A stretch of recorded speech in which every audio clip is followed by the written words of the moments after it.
నీకు ఎప్పుడు దేవుడి దగ్గరే ఉంటే బోర్ కొడుతుందని చెప్పేసి అట్లా సరదాగా 4 రోజులు గడిపిరా పోరా అని చెప్పి దేవుడు నీకు భూమి మీదకి పంపిస్తాడు. అదే లైఫ్.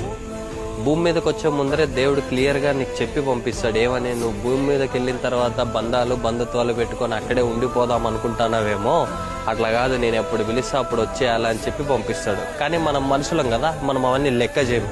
ఇక్కడికి వచ్చిన తర్వాత ఆ భూమి నాది, ఈ ఇల్లు నాది, అవి ఇవి అని చెప్పి స్వార్థాలతోటి మునిగిపోతాం మనం.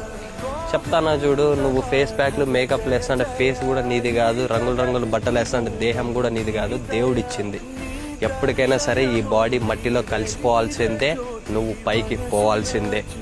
నువ్వు పుట్టినప్పుడు అందరూ నిన్ను చూసి నవ్వుతారు, చనిపోయిన తర్వాత అందరూ నిన్ను చూసి ఏడుస్తారు. కానీ ఈ 2 విషయాలు నీకు తెలియదు. సింపుల్ లైఫ్ ఇంతే. దేవుడిచ్చి గడపమని చెప్పిన ఈ 4 రోజులు హ్యాపీగా గడిపేసి వెళ్ళిపో, అంతే తప్ప వేరేవన్నీ మైండ్లో పెట్టుకొని లైఫ్ని అయితే వేస్ట్ చేసుకోవాలి. ఏమంటావు?